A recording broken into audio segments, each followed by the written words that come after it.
I never imagined that the woman I married would one day become the architect of my own humiliation. My name is James. For 5 years I had believed that Olivia and I were partners, allies in life, building a home together, planning a future.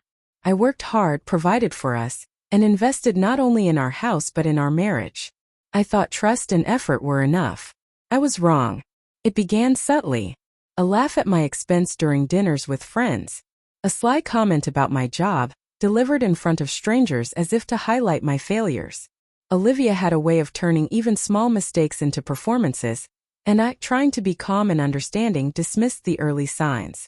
I thought patience would win, that my quiet strength would be enough to weather her moments of cruelty. But the teasing escalated. At a colleague's party, she mimicked my gestures and laughed as if the room agreed with her assessment of me. I felt the sting, not just of embarrassment but of betrayal. She was supposed to be my partner, not my tormentor. The private jokes became public displays. Friends, co-workers, even neighbors became witnesses to her manipulation. Olivia's eyes sparkled as she orchestrated it, enjoying every glance, every chuckle, every flicker of discomfort she could provoke. I tried to speak up once calmly. I asked her to consider how her actions felt, to remember that marriage wasn't a stage for one person's amusement. She turned it into another joke, of course, a story she retold at gatherings, ensuring my name was associated with foolishness. That was the moment I realized that reasoning with her would not work. She thrived on public reaction, feeding off the approval of others while belittling me. Instead of reacting with anger or confrontation, I decided to focus on control in the only place that truly mattered, myself. I stopped chasing her approval. I stopped performing for her laughter. I invested my energy in things she could not manipulate. My work, my fitness, my financial independence, and most importantly, my mental clarity. I began to reclaim my time, my space, my identity, and my dignity. The first few weeks were the hardest. Olivia mocked my new attitude, calling me aloof, distant, and cold. But I didn't falter. Each day, I quietly improved my life in ways that mattered. Personal growth she could neither touch nor twist into ridicule. Little by little, I built momentum, a life that no longer depended on her validation. She watched it happen, the sparkle in her eyes fading, her smirks replaced by frustration. The same energy she had used to control me now turned inward, a reflection of her own inability to keep me small. Weeks passed, and the difference in our household became obvious. Olivia still tried to provoke me in small ways, a sarcastic remark here, a mocking tone there. But I no longer responded the way she expected. Silence, composure, and measured actions replaced my old reactions. The laughter that once fueled her seemed to falter now, replaced by confusion and frustration. She realized I had stopped being predictable. It wasn't just about ignoring her. It was about building a life that she could not diminish. I poured more energy into my work, started running again, and reconnected with old friends who respected me. Each success, each small victory, no matter how private, chipped away at the control she thought she had. I could see it in her face. The envy, the irritation, the disbelief that I could thrive while refusing to be her punching bag. Then came the turning point. Olivia invited friends over for a dinner, expecting the usual dynamic. Me apologetic, nervous, awkwardly trying to entertain while she stole the spotlight. I walked in confident, composed, and ready.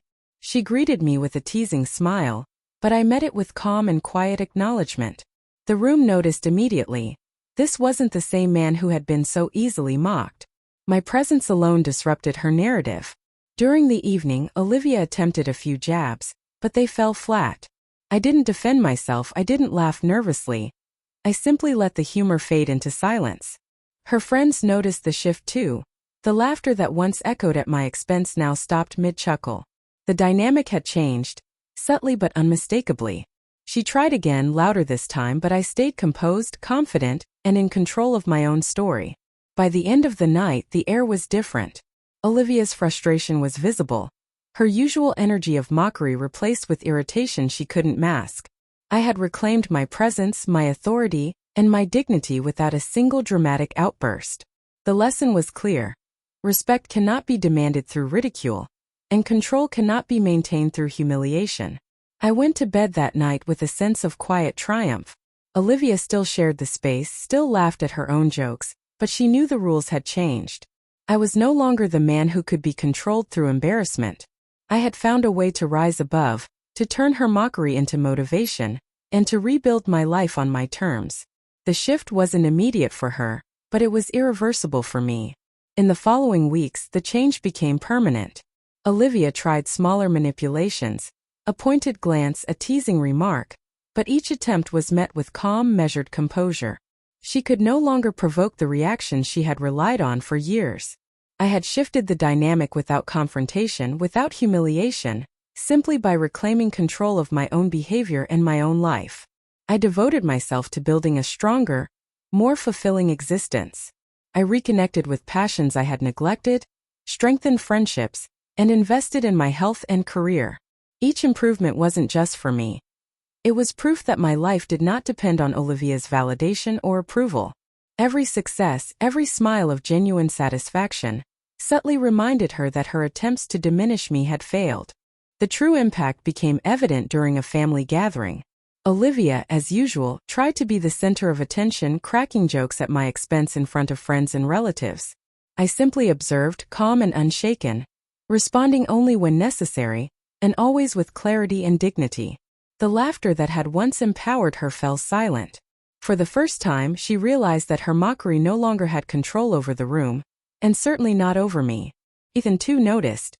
The stepson who had once eagerly mimicked her behavior now approached interactions with caution. The unspoken lesson was clear. Respect and composure cannot be forced, but they can be asserted. I didn't gloat, I didn't publicly humiliate Olivia, and I didn't let anger dictate my actions. Instead, I focused on myself, my growth, and the life I wanted. That focus alone transformed our home. The tension that had haunted us dissolved, replaced by a balance built on mutual recognition of boundaries. Olivia's energy, once sharp and manipulative, dulled in comparison to the steady presence I had cultivated. Over time, she became visibly frustrated, her attempts at control ineffective. Her irritation, previously directed outward, turned inward, as she realized that the man she had mocked had not only endured but flourished. My life had improved, my confidence strengthened, and my dignity restored. I had turned her mockery into motivation, and in doing so, reclaimed every aspect of my personal power. The most important lesson I learned, and the one Olivia could not deny, is that no one can control you unless you allow it. Silence, composure, and a focus on your own growth are more powerful than any argument, insult, or public spectacle. I had found my own way to fight back, not with anger or theatrics, but with action, resilience, and self-respect. And as Olivia's frustration grew, I knew one undeniable truth. She could mock, she could tease, she could try to diminish me, but she could never take away the life I had rebuilt, the authority I had reclaimed, and the respect I had earned for myself.